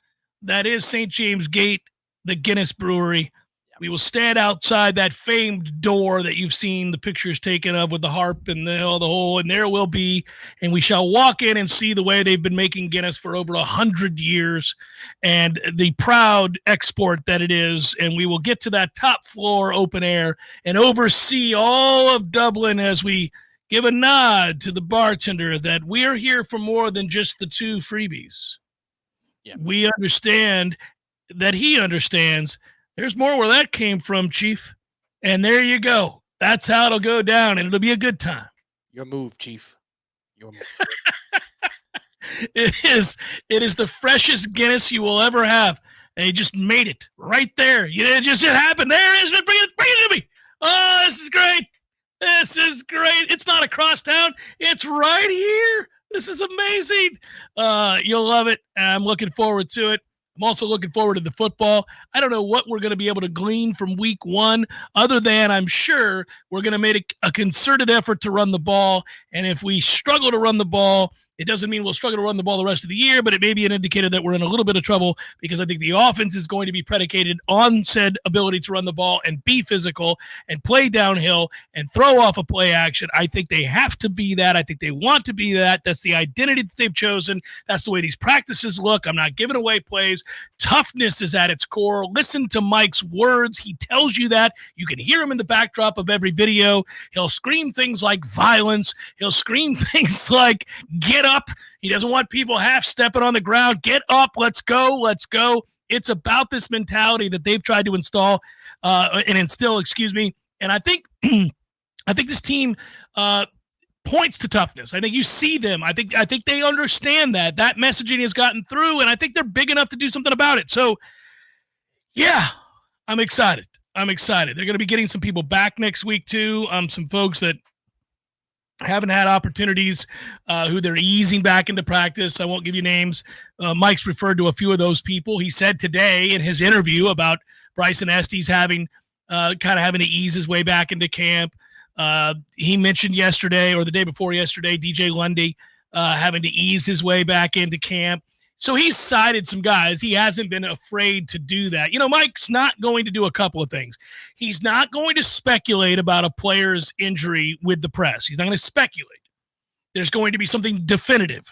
So if he's going to talk about a player who hasn't been out there, because we get asked about it a lot, like if a guy doesn't get mentioned in 48 hours or 72 hours, everybody assumes the worst, and whispers start, and there becomes this whole thing on the boards. Hey, so-and-so hasn't practiced. That's why the guys aren't talking about him, et cetera. And of course, we can't comment on any of that. And a lot of times I want to. I'd love to almost do Mike's job for him here and deflect. And what I mean is that there are guys that you see that are going to be fine. They're just easing their way back in. They're coming off of a slight sprain or a slight pull or a little shoulder soreness or something. And you're like, oh, he'll be fine by Thursday. But you can't say that. You're not allowed to say that. But as soon as that chirping begins, I want to get in there and be like, it's football, man. Don't worry about it. If it's going to be prolonged, if it's significant, Mike will always talk about it. He just won't speculate. He'll come on and he'll say, so-and-so is going to miss the next 6 weeks, 8 weeks. He'll give you a reason. He'll talk about what their hopes are for it, and he'll move on. So when he started talking about a couple of the players that we haven't seen much from, it was nice. It was nice because that opens the door for us to talk a little bit more about those players. I do take solace in the fact that there are some names that you guys ask about on the regular that really just I'm excited that they are out there. I'm excited that they're a part of what's happening, and I don't know when they'll be back, and I'm not at liberty to say. But Mike seems to be more excited about some of the players that we haven't heard much from in these opening days of camp. So that's good. That's good, right? I mean, that's a good sign. That's a good sign. Briley, is ball security and our drops going to be prolonged? I don't know. I just what's interesting about camp is you run a lot of plays in a row in the same part of the field with the sun beating down, and it seems like the longer those drills go on, sometimes the concentration levels go down catching the football. I don't see this early in camp. I don't see a lot of drops early on. You tend to see them a little bit later on in the day, and I don't think that resembles a game. It doesn't resemble a game when you're running this many plays over and over and over and over and over again in the dead of the heat. In the early, it does not resemble a game. I do like, though, Briley knows who he's asking, because if it's even close to a problem, like there may be people on staff that don't believe drops are a problem, but you would, because your threshold for drop patience is very thin compared to everybody else. So I think Briley shops his questions. Like he knows what people's pet peeves are. So I like that he asked you about that. And I like your answer even more than I like his question, because you don't sound concerned about it at all. No, I mean, they have good days and bad days in camp, man. They have good days and bad days in camp. I've been at every single practice for the entirety of every single practice. I have not missed a single part of any practice up to date. Okay. And no, I haven't walked away and thought that they have a problem with drops. I did in the spring. In the spring, it seemed like it was excessive. Felt like, we got to stop dropping the damn ball. I remember the day that my inner voice said it. Like we were sitting there watching practice, like, good God. I was getting pissed. This is one of my favorite parts of knowing you for a long time. It's like when you're in a line at the rental car company or at the airport for security or any number traffic. Anytime I'm with you, I'm watching the wheels turn, and you're okay. Like it's green alert, yellow alert, and I'm thinking, ooh, we just rounded the corner of 95, and there's still a block of traffic. There's no hope in sight. This is going to put him over the top. And you'll say something to the effect of, now, gee, damn it, this is ridiculous. And I'm like, there it is. I knew. I feel like, and I've said this before, both as it pertains to my observations at practice, traffic, conversations with my children and my wife, I feel like I've gotten better over the years. The length of time it takes to build to the point in which I finally say, that's it. Okay, so that is 100% true. That's not your perception of the world. That is fact. There was a time long ago when we were going, I believe it was to the ACC kickoff, the Mike Hogwood in the parking lot waving hello to us year. Rest in peace, Hogger. We quite literally walk through the door of the budget car rental, and there are 2 attendants, and there are 2 people at the desk, and then there are 2 people in line. And we walk in, we get in the queue, and you go, this is ridiculous. And I'm like, what? And we just walked in. Like, hell on. I couldn't believe there were that many people renting a car at the exact same moment. And by the way, the reason I jumped the gun on that, it's not like car rental folks are in a hurry. No. They're never in a hurry. That's always you have better luck at the DMV, baby. I believe Eastern European hacking labs with computer experts have Yeah. fewer keystrokes. They offer up fewer keystrokes to hack the International Monetary Fund than Budget Rent-A-Car does to give you a Ford Focus, you know? The laws surrounding what has to be entered into a system for one to rent a car must be extremist. Those people plug in it's every aspect of your life, but also like and then you just go here and this.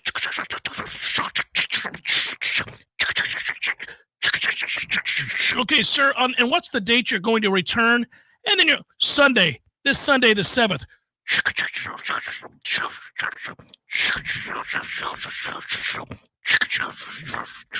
Like, what could they be writing? On this date, in the year of our Lord, 2024, June the 7th.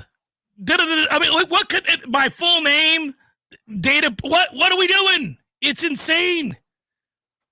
So yes, that's why I instantly yelled. Briley asks if Sean Murphy's coming along. We were talking about linebackers earlier. Cam Riley is. He's a good player, and we'll see about Sean Murphy. I had already washed my hands of him. I was already done with him before the start of camp. I had no time for Sean Murphy. He didn't show me a thing in the spring. There was no indicator that he was going to be any good at all. And then at the start of camp, he didn't really show me anything here. But in the last couple of days, I was like, oh, that's Sean Murphy. Okay, not completely useless. So maybe their patience, a little bit greater than mine, is paying off for Sean Murphy. Let's hope. Because I'll tell you something. With the way that I look at linebackers, and you guys know my feeling about that segment group, when they took Sean Murphy as a transfer, and this is just my opinion on like what they did there, this is not assessing what we're seeing at practice right now, I felt like it was a no-brainer. How frequently, and I know every staff has their moments and every staff swings and misses, but how frequently does Alabama go all in on a linebacker, right? And they just completely whiff it? I mean, unless a kid gets in trouble or something or gets hurt, you just don't anticipate that a 5-star or a 4-star linebacker that Alabama is fighting people for is going to just be bereft of any sort of ability whatsoever. Like, how do they get that wrong? I know they get some things wrong. It happens. So when Florida State was saying, yeah, let's bring him in, I thought, yeah, well, that's a safe bet. Safe bet. It's like a Notre Dame or an Iowa offensive lineman wanting to transfer to your school. Good idea. Take him. Take him. I don't care if he's third string. Like we did that with Dylan Gibbons. Gibbons hadn't accomplished all that much at Notre Dame. And I remember saying, guys, it's a Notre Dame offensive lineman. If he wants to come here, he's probably going to be the best offensive lineman we have. Turned out to be accurate. The day he arrived, he was the best offensive lineman we had. Couldn't have lived without him. There are factories there for linemen. Alabama's had defensive personnel for days and days and days. I just never thought it'd be possible that they would whiff. And so that's why I was a little dismayed early on. But I have to remind myself, and this is true for all of us, when you get transfers in, there's a lot of factors. You know, there are guys having to kind of unlearn what they learned from the previous place in some cases. There could be sort of I want to describe this right. There could be some damage having had it not worked out at their previous spot. You know, I mean, mentally, like, where's their confidence going to be at? They're here for a reason. They're here for a reason. Yeah. Yeah. And so you always kind of wonder, like, all right, well, where's their confidence? You know, this didn't work out. They thought it was going to work out. I'm sure they were all excited to go to Alabama. Who wouldn't have been? And now, you know, not that they're upset that they're at Florida State, but at the same time, it's like you're getting over this, you're figuring out something new. So I do have to constantly remind myself that it could take some guys a little bit of time to kind of get past whatever it was they're leaving and get acclimated and feel comfortable and regain some of that confidence that may have been lost. And I'm really hoping, in fairness to Sean Murphy, that that's the case, because I really thought, oh no, they whiffed. There's nothing there. And the last couple of days, he's actually flashed a little bit. So that's a good sign, real good sign. Jeff Cameron Show, 93.3 Real Talk Radio and Warchant TV.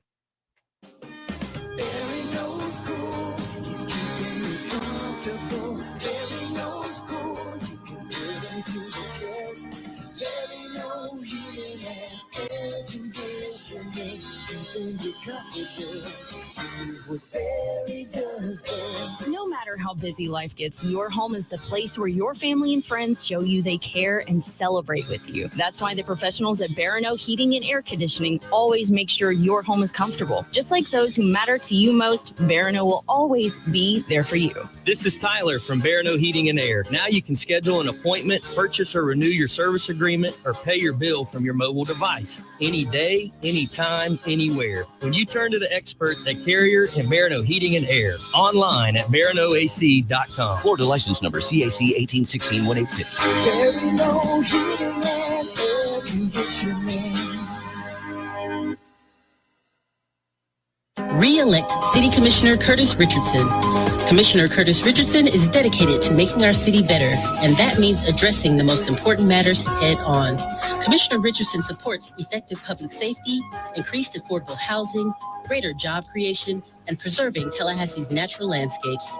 Commissioner Richardson is good for Tallahassee. On August 20th, let's re-elect Commissioner Curtis Richardson. Made by Curtis Richardson, nonpartisan for Tallahassee City Commission, Seat 2. Surprising flavors, cultural authenticity, and unique adventures are some of the main ingredients that go into every single plate served at Café de Martín, Tallahassee's best Peruvian dining experience. Led by classically trained Chef Martín, passion for culture, passion for flavor, and a passion for people can be felt from the moment you step inside. Café de Martín also offers an unparalleled outdoor dining experience in the garden. Surrounded by vibrant flowers and plants, and nestled between carefully curated decor, the shaded and breezy outdoor garden features elegant live music regularly, and the romantic evening lighting makes Café de Martín the best place to share conversation and connect with the ones you love. Every dish is made from scratch, and every drink is handmade by trained bartenders, offering the very best margaritas and old fashions in the city. Take a trip to a Peruvian paradise right here in the capital city. Visit Café de Martín and El Bar on Capitol Circle Northeast in the Esposito Shopping Center. Open daily for lunch, happy hour, and dinner. Find the full menu online at cafedemartin.com.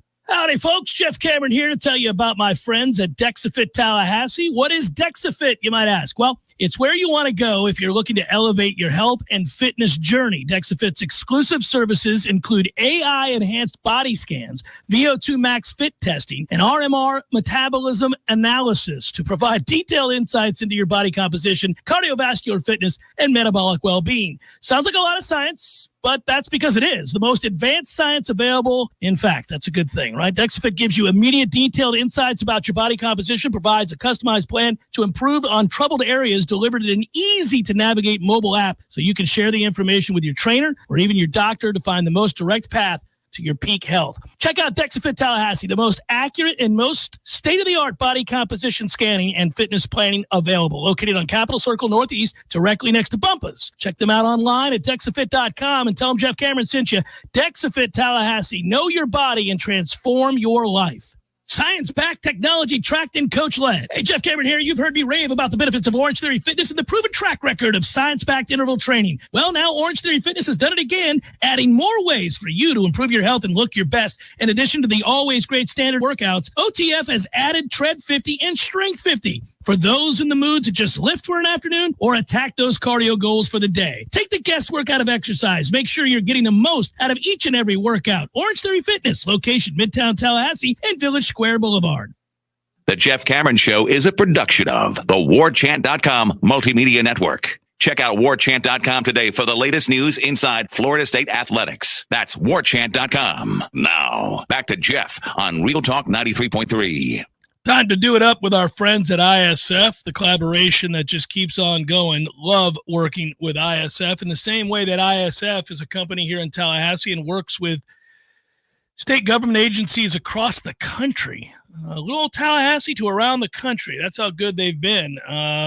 They've been able to do, I've talked about it before, but examples here, if you're wondering what it is locally, perhaps you listen to this show on a regular basis and you hear ISF with us and you think, is that something that would help where I'm at? Well, they worked with the Department of Children and Families. They did a feasibility study with the Florida Department of Children and Families to define their vision and their goals for the future. Obviously that's a critical system serving the public good. They delivered in detailed roadmap to help guide modernization of their technology and their operations, and that was able eventually to work out to where the department could request funding for improvements, and that's something that they did that I'm sure they're very, very proud of. I know I'm proud of them for having done that. They've done that type of work with the Department of Health for child care food programs, healthcare administration. They've done stuff with helping the clearinghouse. It's a system that tracks and records employment background screens for care providers, AHCA, licensed facilities, those kinds of things. They're doing great work with the Florida Guardian Ad Litem and government agencies in which they make it much more efficient for you to pursue and firmly execute those dreams, right? So we thank our friends at ISF, and they solve for the future, and that's the segment we do every week. How do you want to solve for the future today, Tom? Normally we lay it out there because we're in the midst of football season, or it's a segment that is easy because we can fall back on, hey, this is a need, that's a need, they got to do this, but no games yet, no games just yet. And so I'm kind of curious where you'd want to go with that. Well, it's something that you haven't talked a lot about, and I'm curious because I get to play the role of a fan these few weeks. Now I finally get to see practices next week. I'm looking forward to it. Yeah. Haven't heard a lot about safety, outside of Shaheem Brown. Just wondering how you are handicapping that particular battle. I know obviously you can't speak on who plays with the ones and the twos, but we knew that there was a collection of any number of players, Conrad Hussey and Ashlyn Barker and Amarian Cooper, Devontae Brown, who were candidates to be playing center field for Florida State. So I guess maybe the general way of asking the question is, in solving Florida State's future without Akeem Dent at safety, how do you feel relative to the way you entered camp, feeling about that position?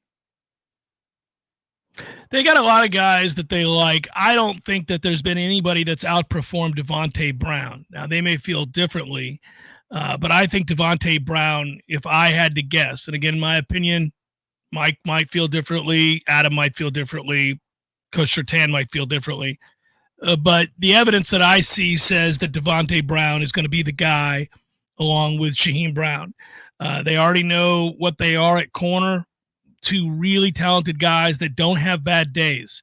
Azaria Thomas does not have bad days. Fentrell Cypress does not have bad days. Neither one of those two have had bad days at practice that I've witnessed. They are the most consistent players on the field day in and day out. Shaheem Brown looks like a guy who is completely comfortable with his role and has taken leadership to a new level in the way that he communicates.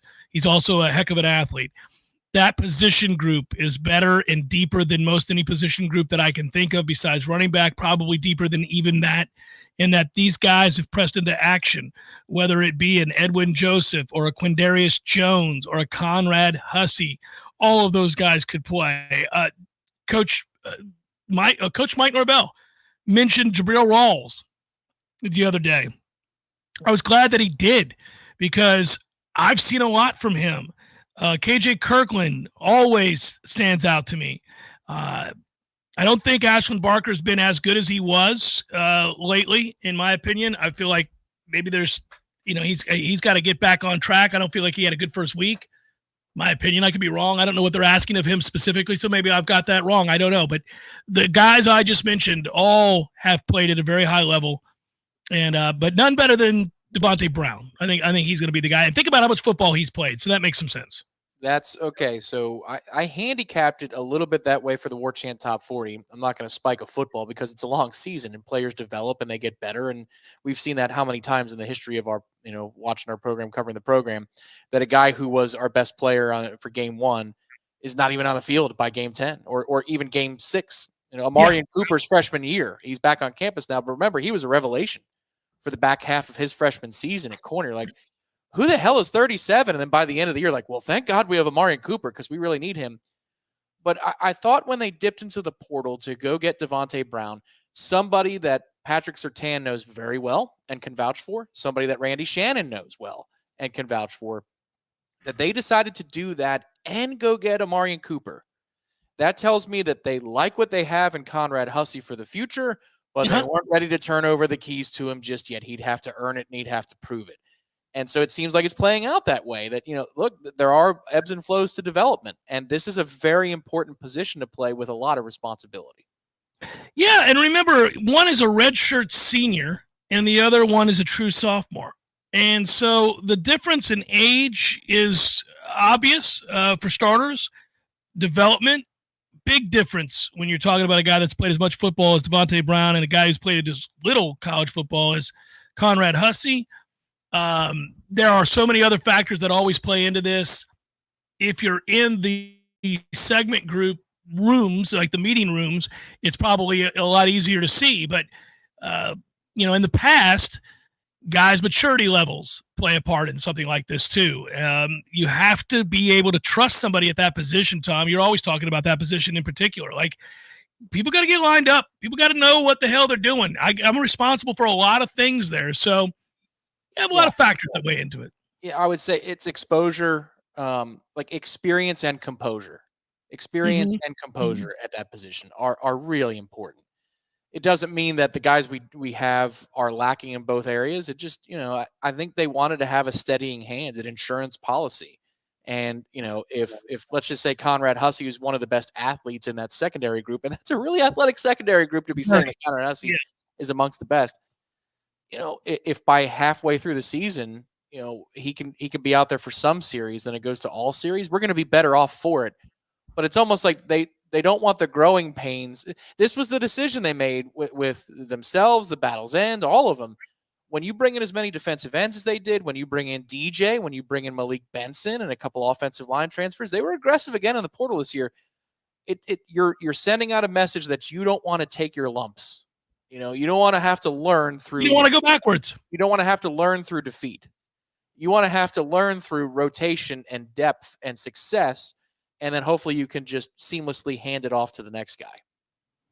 I think they wanted, when the opportunities began to present themselves and they looked at some of the pieces that they had back and some of the growth they had seen, when they knew that Farmer was coming back and Darrell Jackson was going to come back and he had somehow made it through a year in which he wasn't able to play football, like nobody thought that was going to happen. And Batted Balls Peyton decided to come back, and not test the NFL waters, but rather come back. And they knew that they were, in all likelihood, they were going to have a pretty good offensive line and a chance to bolster that as well. All of a sudden, I think they probably figured, well, gosh, we don't have to go 8-4 while a young quarterback figures it out. We don't have to go 7-5 or 8-4 while we let some of these players who are talented but not quite ready to be starters figure it out. We have, options. And it didn't hurt that Alabama's legendary head coach decided to retire and their roster became fair game for everybody. The vultures were out. Everybody wanted a piece of what was on that roster because we're talking about picking off 4- and 5-star players. And Florida State got more than their share of those Alabama players. And when that happened, you thought, okay, well, now you're in a position to defend your conference championship, to go to the college football playoff, which expands to 12. What are we missing? And I think in the case of Florida State deciding we need two really experienced players at two key positions to go along with what we're already adding here and what we bring back, there'd probably be no two more important positions than quarterback, the seasoned veteran, obviously, like DJ. And then Devontae Brown has, like I said, he's a redshirt senior. He's played a gazillion plays in college football. Come on in. I don't have to wait for the maturity. I don't have to wait for the experience. I've got it right here. These two guys give me that. They give me stability at two very important positions to go along with what we're adding right now. And at that moment, that kind of illuminates the path towards 10, 11 wins. And you get really excited again because once you've had a taste, it's not fun to go back. You went 13-0 a year ago. It's unreasonable to think you're going to go 13-0 every year, but damn it, man, you did go 13-0 last year. I don't count the exhibition game. Screw it. Who wants to go back to 8-4 or 7-5? Nobody. Well, and that's the thing that they did this year again. Go buy a brick at the from the Battle's End because they have to be able to facilitate the decisions that the coaching staffs want to make. But this roster, I think if you could look at safety, that position, and you'd say, you're not going to have an All-American there, but you're also not going to have a liability there. Quarterback. Maybe DJ develops into something the way that Jordan did, and he wows us all, but I don't think you're going to have a Heisman finalist there, but you're going to have a really solid player there. Right. The interior of the offensive line, the things they did with Richie Leonard and TJ Ferguson, same thing. You're not Richie going to have Leonard called out by name today by Mike Norvell, by the way. Your boy's observational skills being backed up by the head coach. 100%. Yes, he has knighted him in a sense. I think Richie is now. We can talk about him as a starter, the way that Mike Norvell is speaking about him. That's a dude right there, man. He is a horse. But they made a decision. They didn't want to take lumps with Estes and Armella if they didn't have to. They wanted to be able to rotate them in. Same thing with Hakeem. Same thing with the receivers room. When you bring in a Malik Benson, you're slotting everybody down one. That was the calculus that this is how they solved their own future. They said, I hate the floor and the ceiling thing, but it's true. We have to raise our performance floor. We have to have an insurance policy that we can get to X wins more reliably. Do we have a bunch of guys like Keon Coleman that can take our ceiling to national championship worthy? We're going to need a lot of development between now and then. But what we're going to do is we're going to take 7-5 out of the equation. We're going to take 8-4, unless there's myriad injuries, out of the equation. We're putting our range now at 9-3 and better. And those are the decisions they made to solve their future at many of these positions, including safety. Perfect ribbon for our friends on at ISF for solving for the future. Tom mentioned Estes, and that got me thinking about how your testes could use the crop preserver. There you go. Make sure it doesn't chafe. Make sure you got that lotion and you're getting through these unbearably hot months with ease and comfort, buddy. All you got to do, and you'll get 20% off and free shipping, is use the code Warchant at manscaped.com. That's 20% off with free shipping at manscaped.com. Use the code Warchant. Manscaped, what you need in these hot summer days. Let's keep it together. And don't forget about that old weed whacker there with your nose hair and your ear hair getting out of control, walking around looking old like you should be on 60 Minutes trying to explain a foreign war. No, your ear hair can be cropped. I promise you. 20% off, free shipping, code Warchant, manscaped.com. It's Jeff Cameron Show, 93.3 Real Talk Radio, Warchant TV. Local news now. The Cairo Police Department is Accelerate your feet through the board. Now that pattern shit, accelerate. Step two, defense, get on bend your knees and step two of me.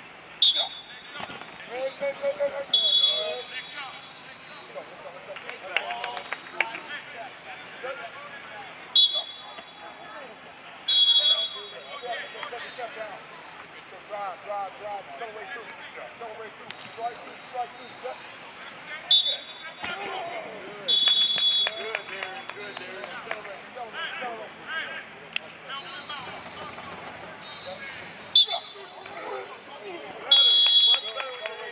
And away. Get your weight on your opposite foot. Strike.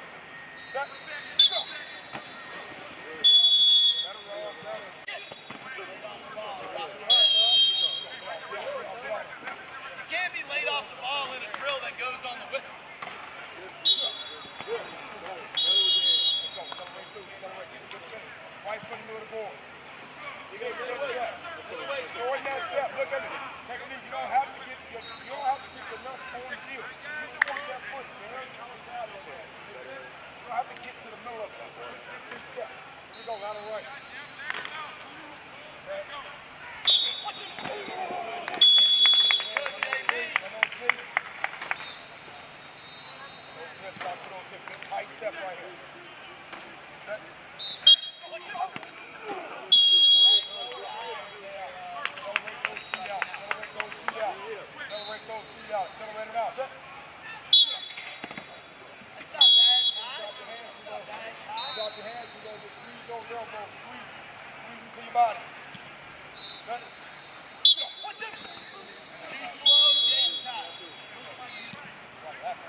Show is a production of the Warchant.com Multimedia Network. Check out Warchant.com today for the latest news inside Florida State athletics. That's Warchant.com. Now, back to Jeff on Real Talk 93.3.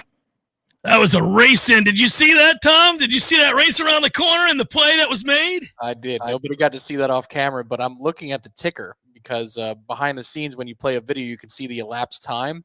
And I'm going, my man, we're at 2:50. I don't see him in the frame. Yeah, he's not there. He's not there. No, but I'm here right now, and I made it in. And the hands were quick. There's shaka-da-da. We got it. Bam, boom. Let's go. Let's go. You know, I'm of the mind. I hope that Bryson Este's middle name is T.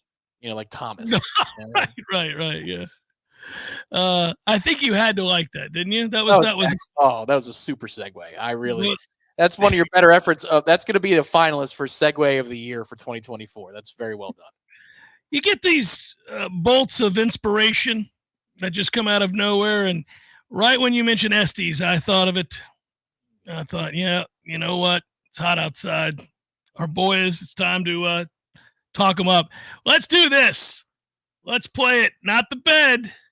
It's time for, how you say, with the pitching probables? Kansas City, Detroit. We got Seth Lugo and TBD, Orioles, Guardians, Trevor Rogers, Ben Lively, Marlins, Braves, Max Meyer, Charlie Martin, Cardinals, Cubs, Sonny Gray, Shota Amanaga, Rockies, Angels, Ryan Fellner, and Carson Fulmer. And that is a look at those that shall reside on the bubble. I knew it was a limited list, so I just wanted to knock it out, Tom, so that we could just have an open, wide-ranging discussion in the last 6 minutes of the show. It just felt perfect. Just there we go.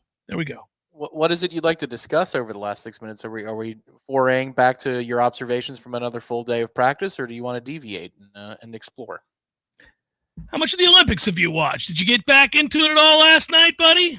No, I watched the tape-delayed Mets game that I didn't know the score. And I could guess, though. I don't think people are flocking into the Warchant TV Heisen League chat to say, Tom, the Mets are killing it. So I figured that we were not doing so hot. And then, no, I know of what happened. I know that, the soccer did finish well. Obviously, I know what you talked about with rugby yesterday. And Simone Biles has another gold, and she's the most decorated gymnast in United States history. So I'm learning. Okay, well, I'm keeping tabs on the golf as well. I did see the leaderboard this morning, and Matsuyama went super low. So I don't care as much about the golf because it just feels silly that professional golfers are in the Olympics to me for whatever reason. But I do pay attention to the other things that I only care about during the Olympics, which is like track and field. I only care about during the Olympics. Nobody cares about it any other time. And nobody cares about gymnastics unless it's the Olympics. So I care deeply about those two things when the Olympics roll around, and I see where Simone Biles reclaimed her Olympic title in the women's all-around, finishing ahead of the chick from Brazil. And there you go. She is the all-around champion yet again. And I will tell you from just having watched some of this, I think she's going to win it again in 4 years. I don't think she ages. It's impossible to continue to be able to do those things. It's surreal. To do the contorting and the flipping and the running and the jumping, that she just keeps doing it over and over and over and over again. It's insane. So I love it. And good. I'm glad they won. And I'm glad she won in particular. I want her to win. It's like, who's the other lady? The swimmer, Ledecky? Is that her name? Katie Ledecky? Isn't she the one? She's like 56 years old out there still whooping that ass. I think There's no reason for somebody to still be swimming. Like, she's, in a weird way, she's like the Selma Hayek, only not nearly as good looking, of age and still kicking ass. Did you see the other day Selma's post? 57 years old in the pool looking like that? You got to be kidding me. Anyhow, the only person better in the pool than Selma Hayek at her age is Katie Ledecky. For different reasons. Katie Ledecky's only 27. Now in swimming terms, that's very old. I'll grant you. Do I even have the right one? Is that it? That is her. She's only 27. Well, she is the preeminent swimmer. Yes. So if that's who you're, is this her third or fourth Olympics? Did she start whooping ass at 16? Because it's possible. Well, it'd be her third because that'd be 12. Third. Yeah. No, it's nuts. 10 10 seconds. That's right, Brian. She won the 1,500 meters by 10 seconds. Why would you even bother to compete if somebody's whooping your ass by 10 seconds? Because silver medals matter. That's why. Man, 10 seconds is humiliating. Good God almighty. That would hurt your feelings. Something fierce. Okay, so here's the other story to mention. Just because I love these kinds of stories and they always crack me up. LSU projected starting cornerback Javion Toviano has been reinstated to the football program while he navigates legal issues stemming from an arrest on charges of voyeurism. Yeah. I don't know, man. I don't think you're getting reinstated and reactivated on Coach Cameron's team if you're a peeping Tom. That is, we got some issues. Taviano was present at the Tigers opening practice today for the coming season, after which Coach Brian Kelly provided an update. He's back in football activities. We'll kind of get him going again, back in the mix. Obviously, he's going to be a competitive player for us. He played for us last year, and we'll get him going as he works through all those legal matters. It's not immediately clear what has changed in his case. East Baton Rouge District Attorney Hilar Moore said the case remains under review. His attorney, Philip House, didn't respond to a request for comment. The sophomore was arrested in July when he surrendered to authorities. He's accused of recording himself having sex with a woman without her consent. He set up a clock, Tom. It's like he's a scientist. He took an alarm clock and replaced the numbers with a camera. Oh, that's wow. Pretty devious. Pretty devious. That's more than a peeping Tom. Yes, it is. Yes, yeah, that's an extra level. Heavy. Dude, that is that's something. That's a bellying up discussion. Aren't you a little worried that a guy goes to that extent with an alarm clock? I'm just saying. I don't know that the bonding act is the thing that excites him. I think it was working on the alarm clock, and that's a little spooky. That bothers me. What should stand out about all of this isn't necessarily that. It's that my man casually, Brian Kelly's like, what's the problem? He's back. He's definitely back. We're good. We'll get him going, team activities, get him out there running any day now. I don't know what whatever the legal issues, he's out there. Played a lot for us last year. I think you guys saw. Good football player, right? Am I right? Good football player. What's that? Oh, I don't know. Just he's got lawyers. You ask them. He's going to be playing football for LSU this year. I can tell you that. It's a little bit like Kirby being asked about somebody driving 157 miles per hour for the 15th time. But he's fast. Like on the field, he's fast, guys. What do you want me not to play him? I let him film me and him when we were in the 360 room on his recruiting visit, and I was dancing like I was around my family. Family. Yes. The Alabama Slammer. I'll be. Catch him with the flea flicker. Yeah, man, I think that's the casual sort of just. What's your question, Keith? Oh, Taviano. Yeah, no, he'll be playing. We got him back in camp today. The filming of the girl with the video. No, I don't know. That's what legal? We can't. But he's warming up. You'll see him out there at practice today. He's warming up. I think his facial expression mirrored that of one Buck Rising when he was being confronted. Say goodbye, Tom. Buenos nachos. There it is. Thanks to all of you. Appreciate it as always. Be well. Sign up for Warchant. Go to warchant.com. Get a subscription. It's $1 for like 2 months. Here we are. It's about to be football season. Tomorrow, Libations Friday. Enjoy the preseason football tonight, kids. Until tomorrow, peace. Hello, Leon County. Let's get ready to win.